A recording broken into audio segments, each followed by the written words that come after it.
So there's a perfect blend between God's role and our role. There's a big challenge that people have.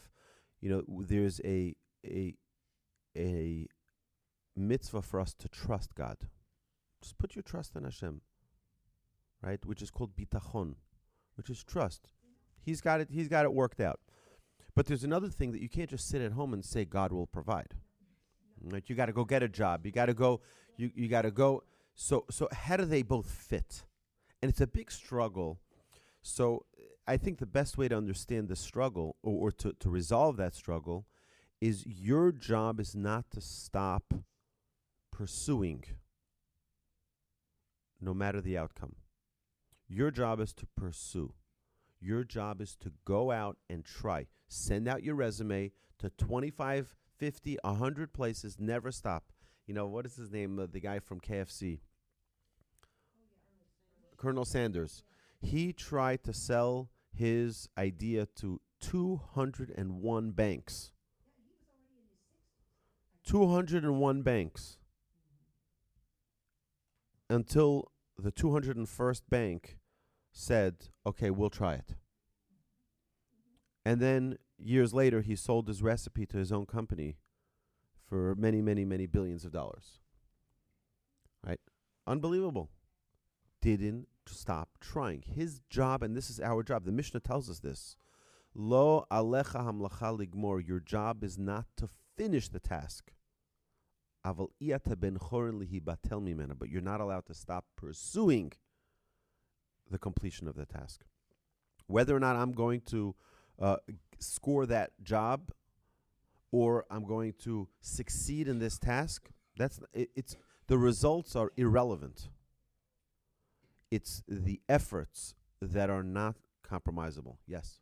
Reminds me of a little sign that I saw in my kids' preschool so many years ago. Some things just stick in your head, but this sign said, "Practice does not make perfect. Practice makes progress." And that's the point. You don't have to completely achieve, but you just have to keep going. I love that. Practice doesn't make perfect. Practice makes progress. That's excellent. Excellent. And the truth is that that's the only thing God wants from us. That's it. There's a story of a man who it's a tale that's told. It's part of a song that one of the great Jewish composers wrote, but it's called Yankel. There's a man. Everyone would make fun of him. He was the schlepper of town. He was he was the nobody of town. And everyone would mock him. He'll look at him. He's the schlepper. He doesn't do anything. He's like, he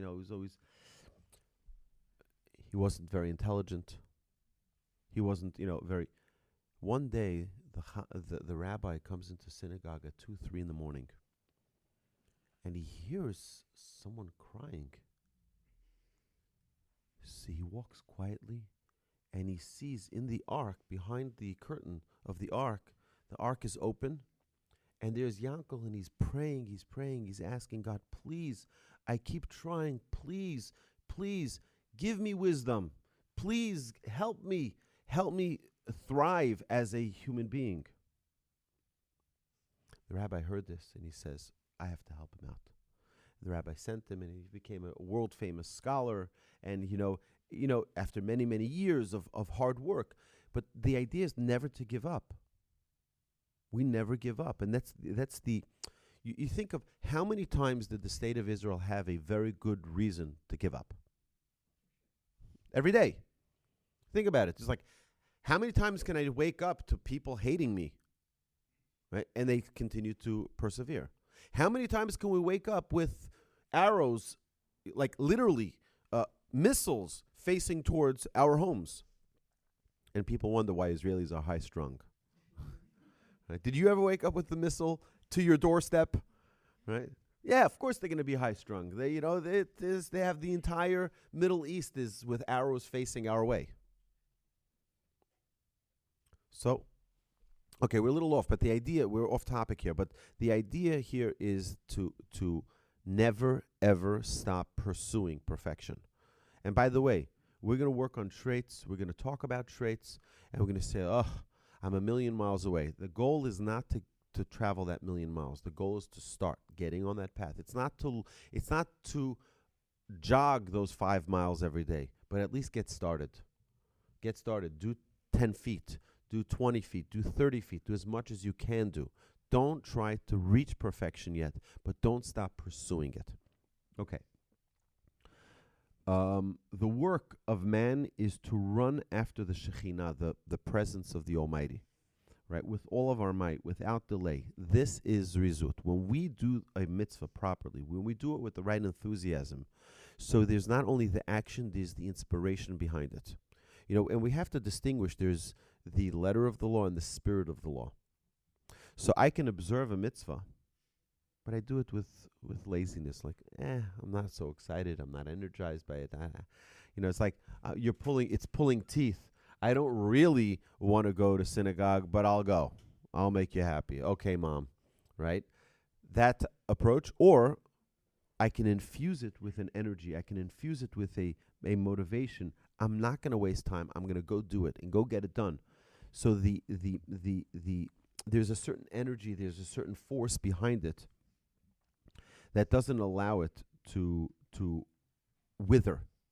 That doesn't allow it to there's something to be said for keeping it fresh, keeping it exciting.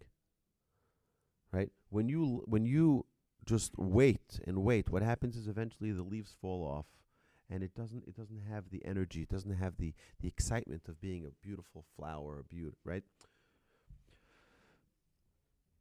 Zrizut, or alacrity, zeal, is allowing Hashem's inspiration into our lives. Right? Anybody here that does not have a U.S. passport? You don't have a U.S. passport at all? Oh, but you have a U.S. passport. You're a U.S. citizen. Yeah, okay. Do you know what anybody in the world, and I'm sure you've all traveled the world, what would people do to be an American? Right? And yet we're the ones with depression. Why? We should be waking up in the morning, dancing on the rooftops. Right? We're Americans. We have freedom. Do you know that what we're doing right now, this room, 2,000 years ago, we would all be escorted by Roman guards to the center of town, and our heads would go off. You know why? Because we're studying Torah. Here we have freedom. And America is the only country in the world that didn't persecute the Jews for our observance of Judaism. You know that? England did, and France did, and Italy did, and you name the country. Russia did. Any country you can think of, you can name, persecuted the Jews.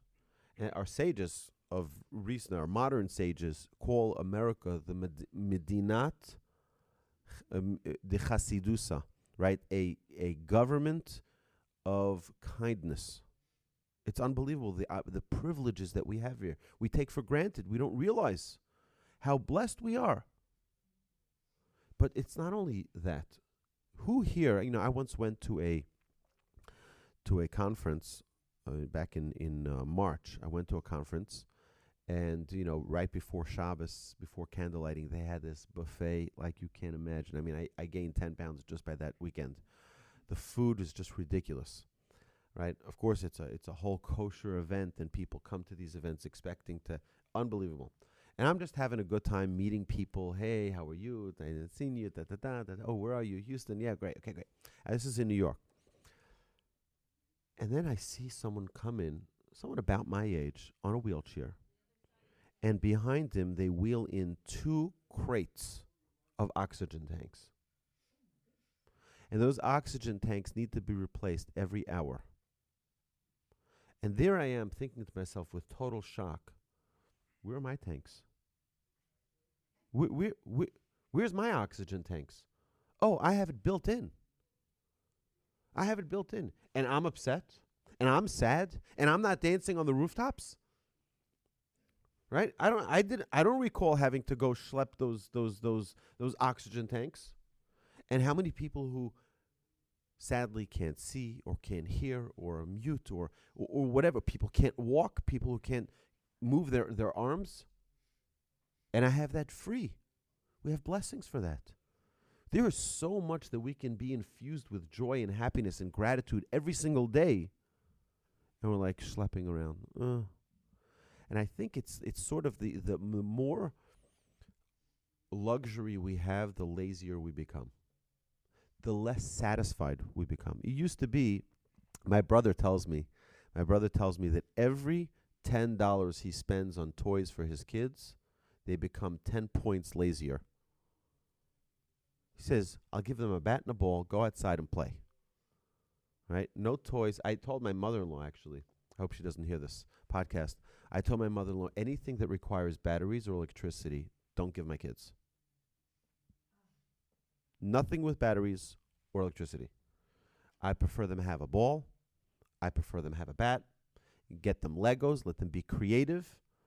I don't want them sitting being manipulated by games and toys that light up and all. It's fine. Let them go out, just like I did when I was a kid. They didn't have these things, and you're a lot younger than I am.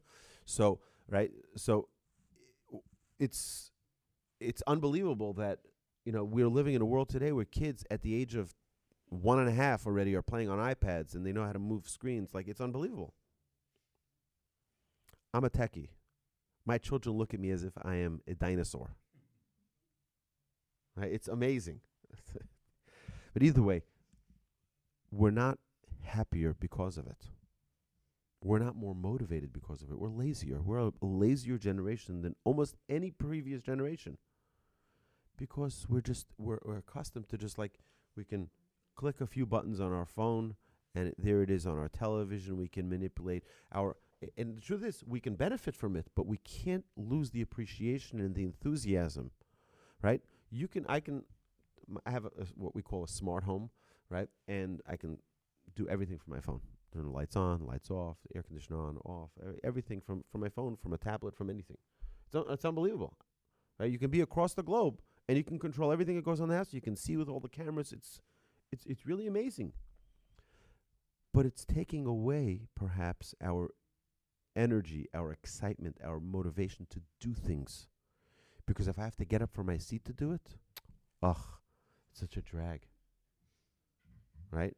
And I think it's hurting us. It's hurting us, potentially. So what's the opposite of this, though? Okay, what's the opposite of zeal or alacrity? So we see that Reuven, the oldest son of Jacob, was scolded for being too quick. Right? What did he do? He switched his father's bed from the tent of Rachel to the tent of Leah, his mother. Right? And he was punished for that. His father reprimanded him. He says, "Pachas kamayim. You move too quickly. You're too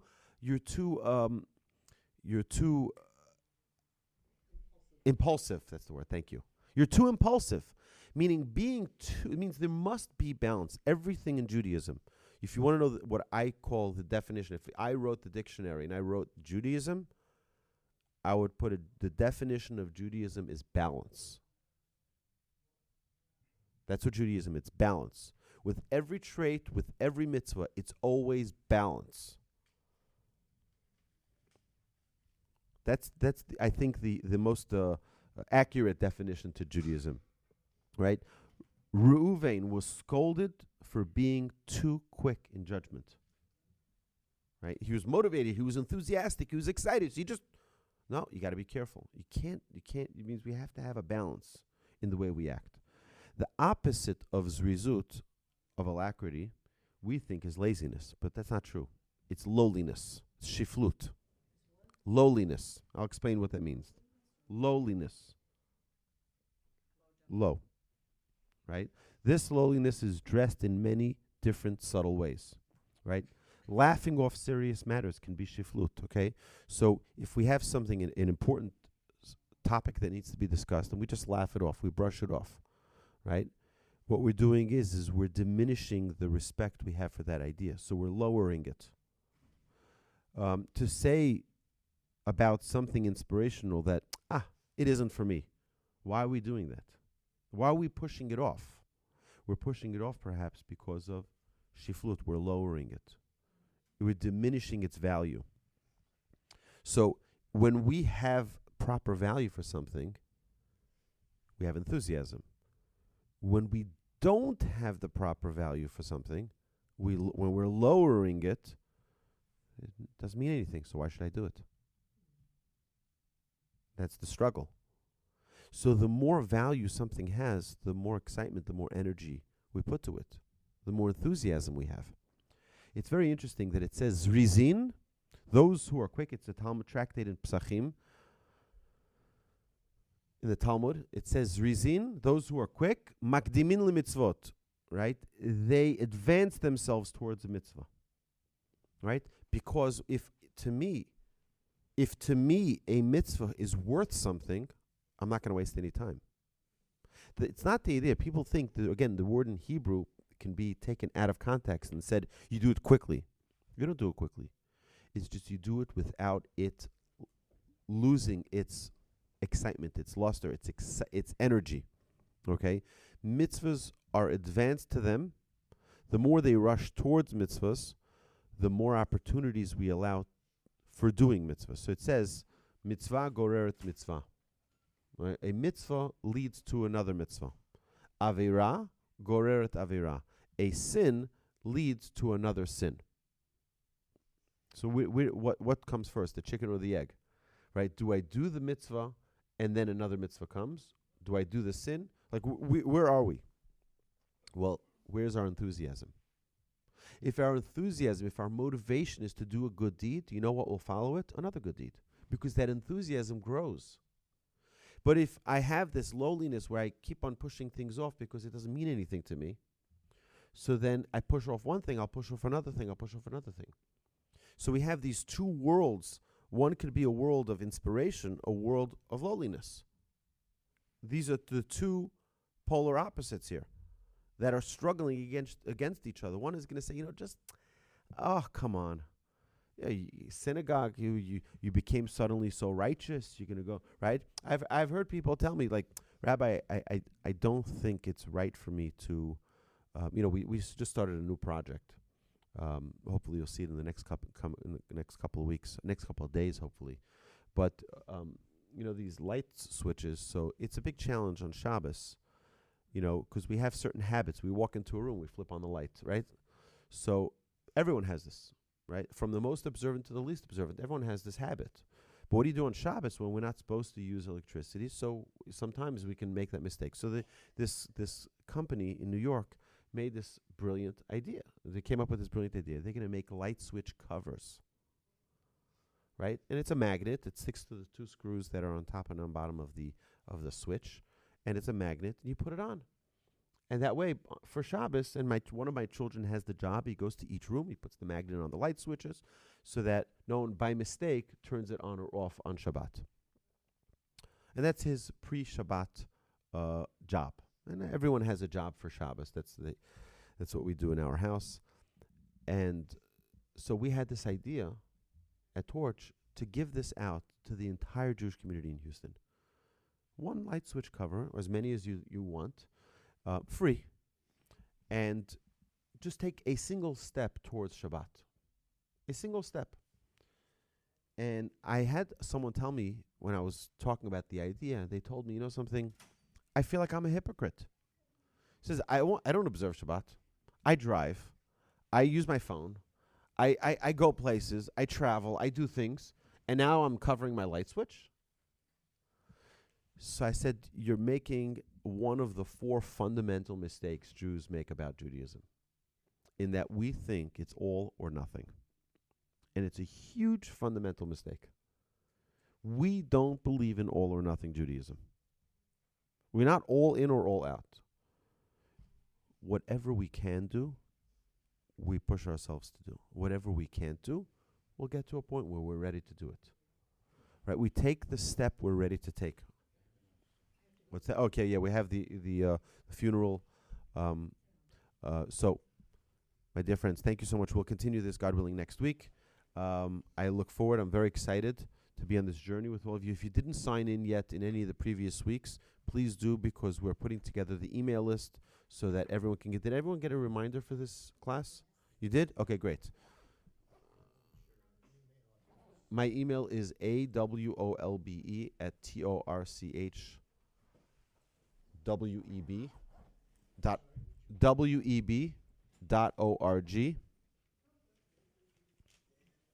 awolbe@torchweb.org.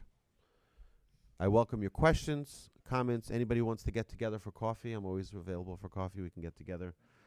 A pleasure. Or for Talmud, we have a scholar who comes join us on Fridays for Talmud lunch. Have a terrific week. Thank you. Thank you so much. No, I have this thing on hold whenever I'm recording, so I can't press any buttons. Okay. Good morning, everybody. It's so wonderful to be back here to study some Musar together and to hopefully be inspired to improve the way we all deal with our struggles every day. Last week we had part one of Zrizut, which is zeal or alacrity. And we need to understand that Zrizut is the emotion behind the action. Many people think that Zrizut is the action itself, but it's really the emotion behind the action. So we need to think of Zrizut as the engine that drives the action. You know, people spend a lot of money to get cars that have a 0 to 60 that is 1 second faster than the other car. And it's bragging rights, and it's, you know, I don't know when you'll ever use a 0 to 60 on any car. You know, if it's 3 seconds, 4 seconds, or 8 seconds, I don't know what the difference is going to be in the grand scheme of things. But that is the Zrizut. The Zrizut is the drive behind the action, not the action itself per se, but the drive behind it. We tried to define last week that alacrity or zeal is the force of getting things done without delay. I don't even want to use the word procrastination because that's a whole nother thing. It's you know, we already defined mankind as being heavy, right? We remember we dropped the keys, right? When the keys fall, why? Because there's something called gravity. We all are heavy, even though you're featherweight and you don't need any diets. I just started a diet last night, so wish me good luck. But what we are is heavy. We are heavy. We don't want to do things. We if we can just watch the winning Astros all day, we would do that. Sorry, I know it's painful. But if we could, right, if we can watch our favorite shows and our favorite movies, we would love to do that all day. Okay, sadly we can't. Sadly, we have other responsibilities. We have to earn a livelihood, and we have to, go to some birthday parties we don't want to go to, right, because someone will guilt us, right? Or, you know, but really, a human being wants to just sit and do nothing. That's really what we want. But we have certain motivations that help us do things. Someone has a motivation; they want to buy a nice car, so they have to earn the money to pay for that car. So if someone wants to buy a nice house, they want to, you know, have a nice family and a place to live, so they get motivated by certain things. What happens to something that has no motivation? It doesn't get done. It doesn't get done. And we just push it to the bottom of the list, and it'll never get done. But it would be really nice if I went to visit that person. So how do I put a motivation to it so that it gets done? And that's what we're trying to accomplish here. With this trait of getting an emotion connected to an action so that it can eventually get done, hopefully sooner rather than later. All right? You have a question there?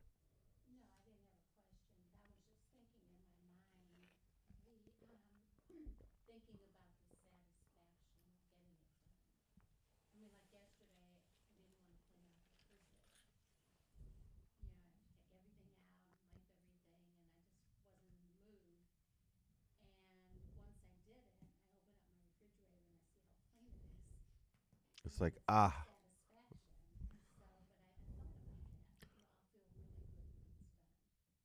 Right. So there are a couple of incredible motivators Um, for some people, I know for myself, when people doubt me, that's my biggest motivator. I love it. Like I once was in Memphis, Tennessee, as a single guy, and we were doing some summer program for the Jewish community in Memphis. I had a great time. And when we were done, we were like, it's so sad. We're just leaving. We came, we were here for 2 weeks, and now we're just leaving. We're like, we have to keep a connection. So someone suggested maybe we do a weekly Dvar Torah so that we can keep in touch. And like through the Dvar Torah, we'll be able to continue communicating throughout the year. So I said, I'll do it. I'll do it. I came back home, and of course, the first portion is Bereshit, easy. Noach, okay. Lech Lecha, it starts getting more and more difficult. And my brother, I was telling him about this new initiative that I was working on. He says to me, most people who start don't finish. I was like, okay, game on. and I finished the entire cycle, adding on for all the holidays and for the Pesach Seder, a whole list of. But that's for some people, right? I personally get motivated by that. When someone doubts my ability, right, I'm going to show them, right? So that's a motivator. But there's other motivations. There could be a motivation of the reward that you get, right? The rewarding feeling when you open up that refrigerator and you see like, look at what I did. Look at what I accomplished. Now, or the motivation of that losing that weight, or you go on a diet and you're like, look at me, look, I used to be heavyweight champion, and look at me now. I'm like a slim weight champion, right? So that also could be a motivator, seeing other people getting inspiration from other areas.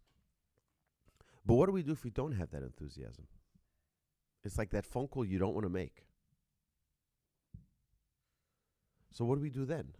It needs to get done. How are we going to get it done? So there are a couple of tricks. I mentioned one last week. You can connect it with a specific task that you do like. So if you don't like to make that phone call to that aunt of yours, or that friend, that long lost friend that you just want to hear how things are going, you don't want to make that phone call because it's going to cost you 2 hours of your day. It's it's a long, they don't stop talking, or whatever it is. So if you attach it to something that you do enjoy, or make a limit to it, you say, I'm about to walk into a meeting. I have 10 minutes. I want to catch up with you, right? So then that there's a limit to it. You're able to put, or you can put it, I'll buy myself an ice cream if I do this task, right? You can treat yourself. There's nothing wrong with that. Treat yourself to the task.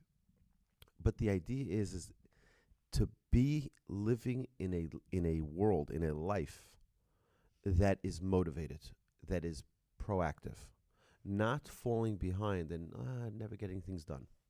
The idea of Zrizut is not, it says, the idea of Zrizut, of this alacrity or zeal, is not that we do things quickly. Most people, if you translate from the Hebrew language, the word zariz, anybody Hebrew speaking Hebrew? Zariz means to do things fast, right? Zrizut is the same word, but in the Musar context, it's not referring to doing things fastly. It's referring to doing things with the energy behind it to get it done.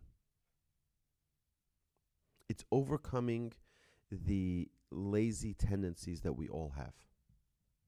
We all have those lazy tendencies. How do we overcome it?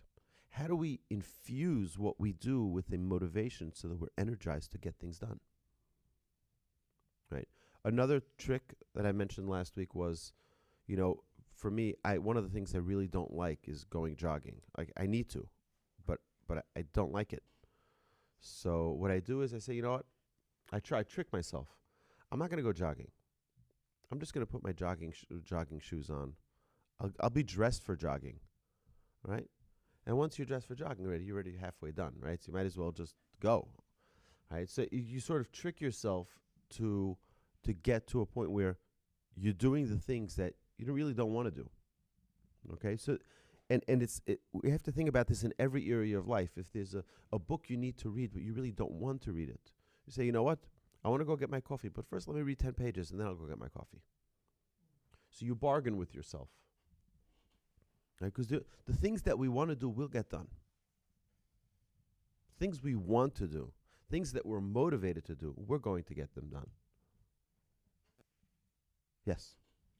You use the term laziness.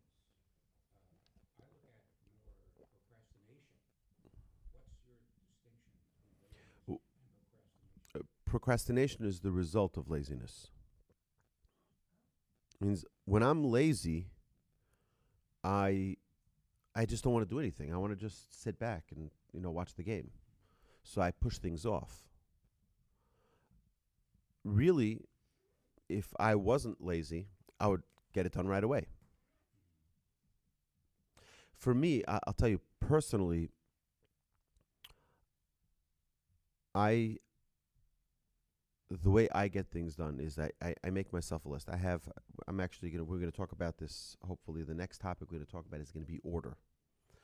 And I've been working on this trait for a very, very long time.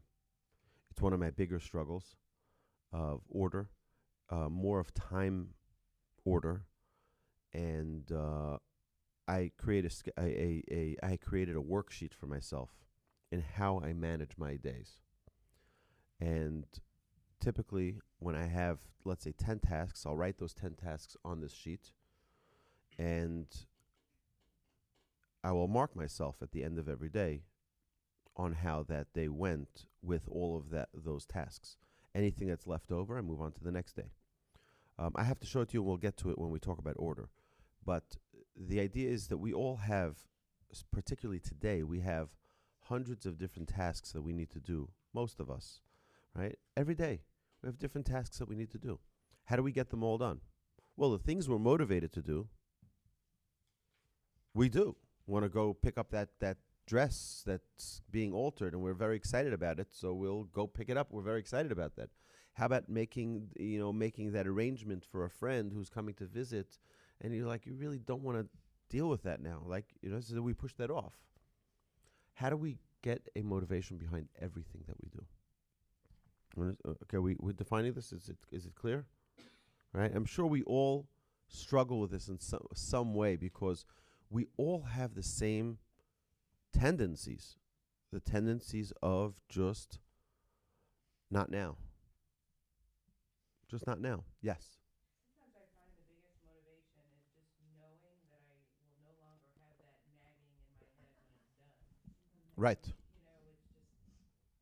just tired of thinking about it, and then you find that the task took 2 seconds and, took you less time to do it than the time you spent annoying yourself about it.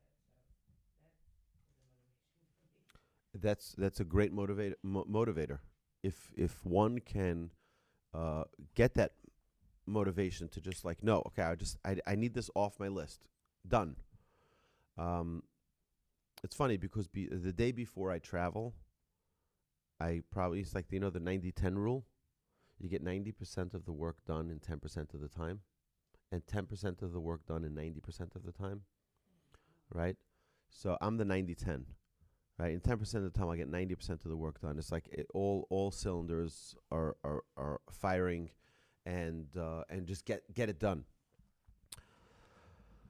So Zrizut is the emotion behind the action. To illustrate the difference between an enthusiastic helper and a non-enthusiastic helper, right? You ask someone to bring you a glass of water, you need to remind them 7 times to just get you the glass of water, like your children sometimes. My children are angels, so that never happens, of course. But if that were and versus someone who's motivated to help, who's motivated to assist, they get it right away, right? What's the difference? It's the same action of bringing the water, but there's a difference in motivation behind it. What's inside, right? And so it's almost, I hate to say it, but it's like I have to bring the Astros into this, right? So we suffered a devastating loss this week, right? Don't tell me that you're a Washington Nationals fan. I'm sorry. Okay, I don't want to hear it. Okay, so, right, I felt that they were just dragging. It seemed almost they didn't want to be there. They were tired. We had a long season, best record. It's like they really they don't want to be there. That's what it felt like to me. I was like watching. It was like it was a drag for them, right? And it's like, all right, the other team. It seemed like they wanted the gold. They wanted this. They were motivated, and that's what I think is like that challenge that we face is how do we be the people who are constantly motivated, who are energized, who get things done. Okay, so you have the same idea of people who are motivated or excited to go pray to synagogue, and some people who are not excited to go volunteer, and some people who are not. It's like I have to do this, so I'll do it. It's my duty, or I love this. I love the opportunity to help. Right? It's the same action. They're both delivering the meals on wheels. But one is doing it with an excitement, with an energy, and one is doing it without any enthusiasm at all. All right? So what we're trying to become is people who are enthusiastic about the things we're doing. You're doing them anyway. Get them done with excitement, with energy. It's very interesting that we have a mitzvah to eat matzah on Pesach. It says that we should eat it with excitement, right? You're like, what, right? Because, so here's the thing is, so what's the inspiration behind it? If we really understand what the inspiration behind it, this commandment is to eat matzah, it gives us a totally different flavor to why we're eating it. It means sometimes we have to think into what we're doing a little bit more to gain an appreciation to why we're doing it. If we don't take the time to realize what prayer really is, then why would we be motivated to waste 3 hours of my day, of my Saturday morning, to pray? Why? Who in the right mind would want to do that? And then hear the rabbi speak forever, right? Right? It's like, why would I do this? Well, if I understand what prayer really means, then I'm motivated, perhaps. If I don't understand, I'll tell you, I don't know if I shared this story here. I had an individual after one of my classes. I had a Shabbos morning class. Did I say this story? I had an individual after my Shabbos morning class. And, I try to encourage everyone after we're done with the class, go join the regular service that's going on. So this individual says to me, synagogue's not for me. I'm out. So I said to him, hold on a second. I said, go sit down, have a seat. He sits down. I said to him, well, what's your beef with prayer? So he says to me, I've been going to synagogue for years, and all I do in synagogue is run after the chazan. He said the one leading the service is here, I'm turning the page here, turning the page there. I feel like I'm running a marathon, back and forth with the pages. I don't know what they're doing, what they're saying. He says, by the time we're done, I am wiped out. He says, I'm done with synagogue. I'm done. It's not for me. I said, is that what prayer really is? I said, let me tell you what prayer is. The prayer is having a conversation with God. It's just talking to God. You don't have to be in synagogue. You don't have to have a quorum of adults to have prayer. Prayer could be anywhere. Prayer could be in your car. Prayer could be at the library. Prayer could be on the line at the bank, at the grocery. Prayer could be anywhere. Prayer is having a conversation with the Almighty and talking to Him in your own words. In fact, the sages tell us that the greatest part of prayer is when we add in our own personal requests. There's a part in the prayer in the Amidah by Shema Kolenu where we can enter in our own prayers, whatever you want.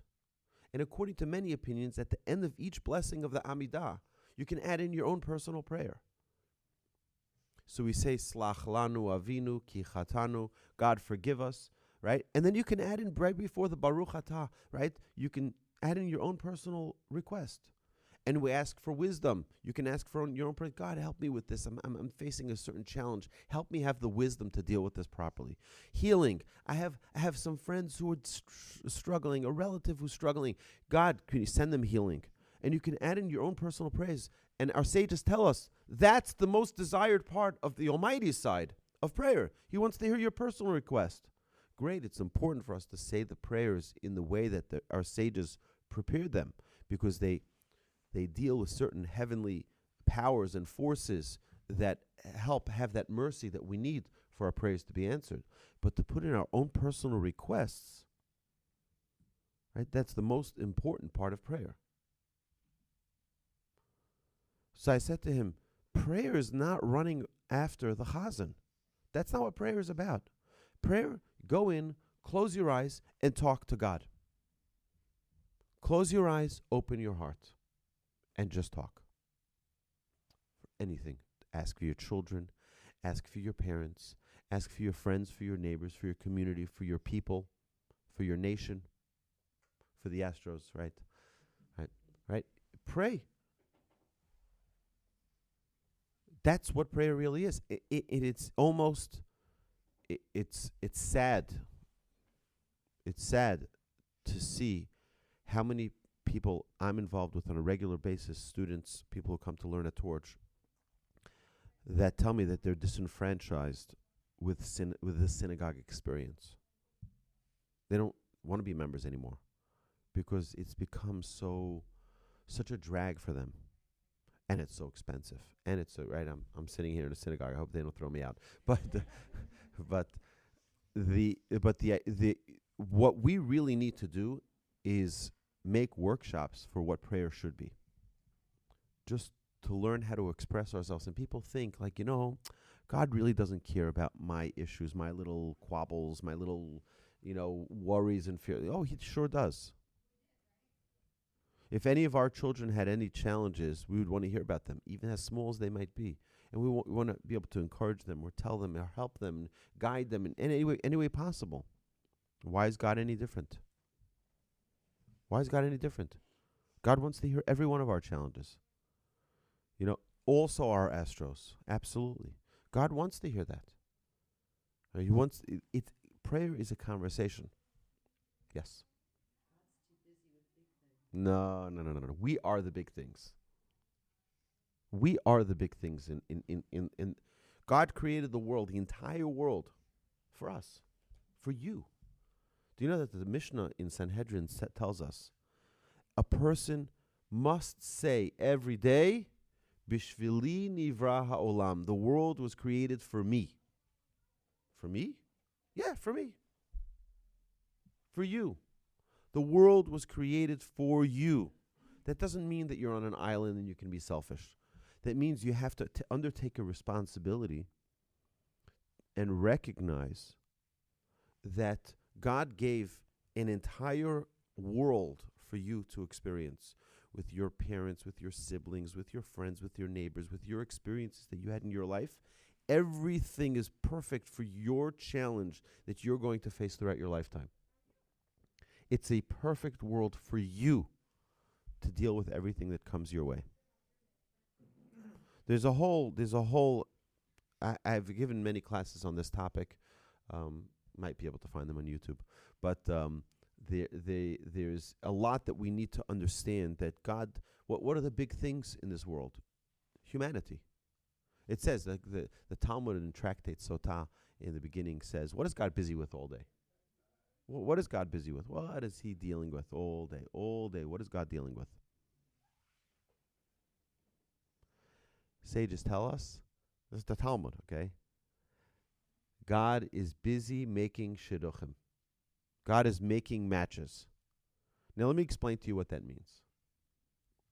What is the absolute moment of serendipity? That moment of what we call hashgacha pratit, divine providence. That's the way a husband and wife meet. That is the absolute. Let me explain to you why, okay? How many people here were suggested by a friend for them to meet their spouse? a friend, right? The friend happened to know you and happened to know your husband and says, you know what, I think this might be a great idea. How did you meet that friend? Well, I happened to sit next to them at synagogue, and they mentioned to me I might have an idea. Who put you next to them? You could have sat at a different seat, and they would never have met you. You could have gone to a different synagogue and never met them. They could have perhaps never met your. I can tell you that the person who introduced me to my wife, right? I met him 2 years earlier. We worked together a little bit. We had a great working experience. And 2 years later, my father-in-law bumped into him and says, you know, by the way, my daughter just came back from Israel. She's starting to date, if you know anyone. And he says to me, I don't even know who your daughter is. I mean, it's like, he says, but I know your son-in-law. Right? He says, your son-in-law, and he mentions my name. And my wife says, and it was love at first sight between me and my father-in-law. But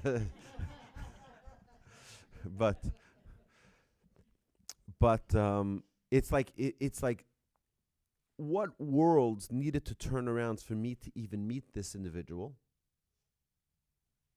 right? And I'm telling you, many worlds had to turn around for me to meet this person. It was like, when I was thinking back to how I met this individual, it was so not normal for this to happen. He was running a program that the registration had closed 6 months earlier. I had decided that I was changing my summer program just one day in the middle of July. Right? If I wanted to get onto that Memphis program I mentioned earlier, if I wanted to get onto that program, I would have to register in January. They were closed already months ago. And everyone told me, you're wasting your time because they're everyone wants to be part of this program. They send you to different cities, and it's like, I said, fine. What's his number? I called him up. He says, where are you? I said, I'm in Lakewood, New Jersey. He says, come to my house. He opens the door, and he says to me, Memphis, Tennessee. Yeah. And that was it. And that was the beginning of a journey. And, I went there many, many, many times. Subsequently, after that summer program, I loved the community. It was really, really great to be there. But it was amazing that one experience ignited a relationship that many years later introduced me to my wife. How many doors needed to open and close in order for me to get to that point where I just called that individual? So what is God busy doing all day? He's busy with the backstory of each one of those meetings that are going to lead to a husband and wife meeting. Right? And I've heard dozens and dozens of stories of people telling me where they didn't want to go out. They were so upset, and a friend called them and invited them, and then they happened to meet someone who then invited them to a different party. Who were there? They happened to meet a girl, and they went on a date, and she suggested her best friend. It's like you have all these stories. Like one thing leads to the other. It's not just random. That's God playing chess with us and putting us in the right place where we need to be at that right time. So it's not just that one meeting. It's all of the things that led to that meeting, which is all of the existence. So God is putting, a person loses his job. You're like, oh, this is crazy. Devastating. Well, God is just moving that piece, telling him, you got to get to here because by this time I need you here to meet this and this person. You'll start a new company together, et cetera, et cetera. Right? God is laying the groundwork. So who does God care about? He cares about you because you are the center of his world. You're a very, very important piece in God's world. And God wants that piece taken care of. So when we open up our mouths and our hearts, by the way, it's an interesting thing. You know what is the definition of prayer in the Talmud? Tefillah, right? Tefillah is, but it is a specific terminology in the Talmud. It says avodah shebalev, work of the heart. That's prayer. Whenever you see the word avodah shebalev, it's talking about prayer. The Talmud says this. Ezohi avodah shebalev. What is work of the heart? Zohi tefillah. That is prayer. Prayer means opening up our heart. Yes.